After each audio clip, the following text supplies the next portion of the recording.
Assalamualaikum warahmatullahi wabarakatuh. Selamat siang. Hari ini kita akan belajar tentang listrik statis. Oke. Apa itu sebenarnya listrik statis? Listrik statis adalah listrik yang stat atau diam.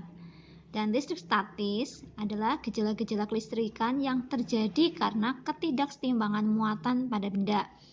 Jadi, listrik statis juga dapat dikatakan sebagai kumpulan muatan listrik yang tidak mengalir dan dapat menimbulkan gejala-gejala kelistrikan. Selanjutnya, kita akan belajar tentang model atom. Seperti kita pelajari waktu kelas 8 ya, bahwa model atom sederhana dapat kita gambarkan sebagai berikut. Perhatikan, di situ ada gambar bagian inti atom, di mana di dalam inti atom ada muatan positif yang disebut proton dan muatan netral yang disebut neutron yang netral. Kemudian di situ ada bagian lintasan ya atau orbit, dan di orbit atau lintasan ada yang muatan elektron atau muatan negatif, di mana muatan negatif ini yang bisa berpindah baik keluar ataupun masuk. Jadi ini yang berpindah. Inilah yang menyebabkan adanya listrik statis. Ketika dia itu sama, negatifnya sama 2, positifnya sama 2, maka dikatakan netral. Tapi ketika nanti jumlah elektronnya bertambah banyak atau jumlah protonnya yang bertambah banyak, maka terjadilah perbedaan muatan. Berikutnya tentang muatan listrik. Nah, muatan listrik ada muatan listrik negatif disebut elektron, sering digambarkan atau disimbolkan dengan E, ya, elektron. Terus muatan positif sering disebut proton atau P. Muatan netral sering disebut neutron atau N. Jika dua muatan listrik yang sama berdekatan, maka tolak menolak. Ya, maka dia akan tolak menolak. Misalnya, negatif dengan negatif, dia akan tolak menolak karena sama. Positif dengan positif, dia juga akan tolak menolak karena dia sama.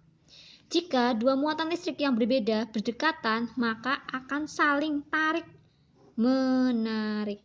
Ya, nih. Jadi kalau berbeda dia akan tarik menarik. Ya. Negatif dengan positif. Oh, perempuan dengan laki-laki, oh kan saling tarik menarik ya karena berbeda jenisnya. Ini juga positif dengan negatif, tarik menarik. Tapi kalau negatif dengan negatif dia akan tolak menolak. Laki-laki dengan laki-laki harusnya tolak menolak ya, nggak mau, harusnya nggak suka. Terus lanjut. Perhatikan kejadian berikut. Apabila kita memiliki benda plastik digosok dengan wool. Ingat-ingat ya, plastik pasangannya wool. Wool. Maka hasilnya jika digosok, plastik akan bermuatan negatif, sedangkan wool bermuatan positif. Berikutnya, apabila wool digosok dengan wool, maka ebonit akan bermuatan negatif dan wool bermuatan positif. Apabila kaca digosok dengan sutra, kasut ya, maka kaca bermuatan positif, sutra bermuatan negatif. Awas, hati-hati. Harus seperti ini. Kalau plastik digosok dengan sutra, ya tidak akan terjadi seperti ini. Ya, jadi plastik harus dengan wool, ebonit dengan wool, kaca dengan sutra. Hasilnya seperti ini. Nah, kenapa hasilnya seperti ini? Mari kita lihat penjelasannya. Ketika plastik digosok dengan wool, ya, plastik digosok dengan wool, maka plastik mula-mula muatannya netral, wool juga netral karena jumlahnya sama. Lihat, positifnya 2, negatifnya 2 netral. Ini juga netral. Positifnya 3, negatifnya 3 netral. Ketika digosok, maka elektron dari wool, ya, elektronnya muatannya negatif ini pindah ke sini sehingga yang negatif di sini lebih banyak sehingga ini bermuatan negatif. Jadi plastik bermuatan negatif karena perpindahan elektron atau muatan negatif dari wool ke plastik, dan wool kekurangan elektron sehingga dia hanya bermuatan positif.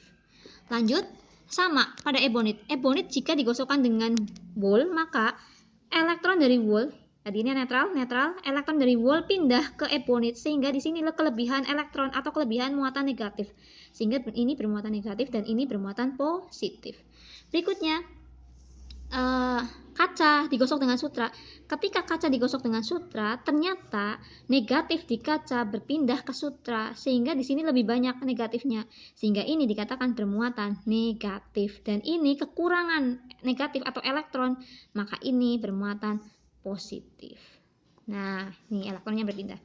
Sekarang kalian coba di rumah ya. Kalian mencoba melakukan mengambil pensil penggaris plastik, pensil plastik atau sisir plastik Kemudian kamu gosokkan ke rambut yang kering, jangan yang dikasih minyak ya. Boleh juga ke kaos atau ke bajumu. Pensil penggaris sisir yang sudah digosok tersebut kemudian didekatkan ke kertas-kertas kecil. Nah, nanti kamu lihat. Harusnya nanti kertas kecil itu akan ketarik ke pensil kamu atau penggaris atau plastik. Ingat ya, cuma didekatkan, jangan ditempelkan. Nah, kenapa kertas kecilnya kok tertarik seperti ini? Ketika rambut kita bermuatan netral, ya enggak, positif sama negatifnya sama kan? Positifnya 1, 2, 3, negatifnya 1, 2, 3. Digosokkan dengan plastik pensil ya, yang netral juga. Lihat positifnya sama 2, negatifnya juga 2. Ketika digosok, maka elektron dari rambut akan berpindah ke pensil plastik ini, sehingga pensil plastik bermuatan negatif. Sedang ini kekurangan elektron, sehingga dia bermuatan positif. Nah, karena pensil bermuatan negatif, maka ketika didekatkan, bukan ditempelkan, ketika didekatkan, maka kertas-kertas kecil ini akan tertarik menempel di sini, di pensil. Oke. Selanjutnya kita akan belajar tentang hukum Coulomb. Perhatikan baik-baik.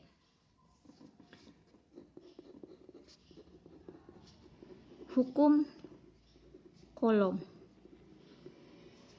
Ya. Hukum Coulomb, penemunya Charles de Coulomb. Nah, perhatikan baik-baik.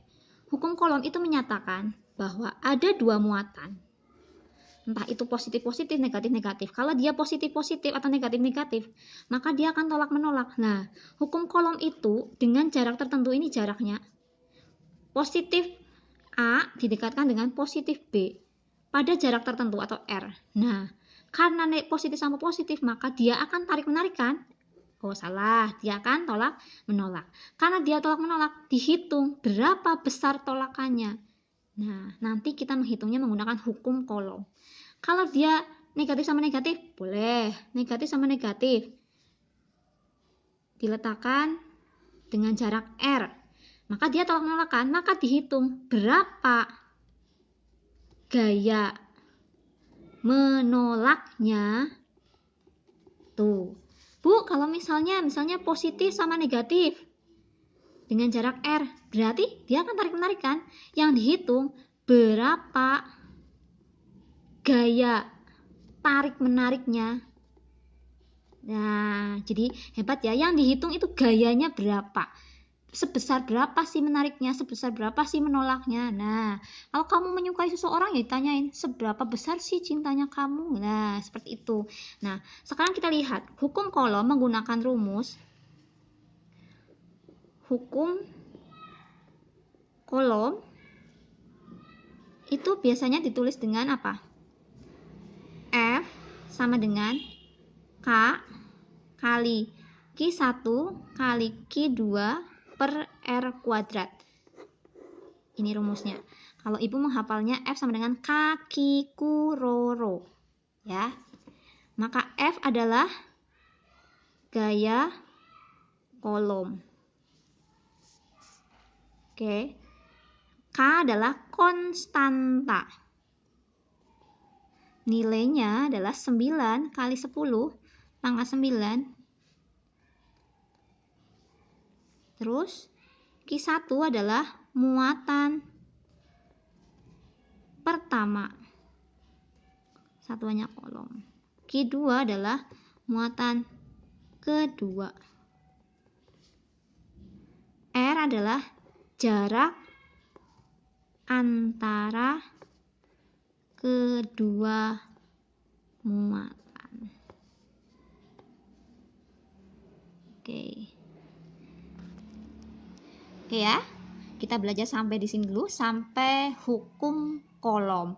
Kita lanjutkan hari Sabtu. Terima kasih. Selamat siang. Assalamualaikum warahmatullahi wabarakatuh.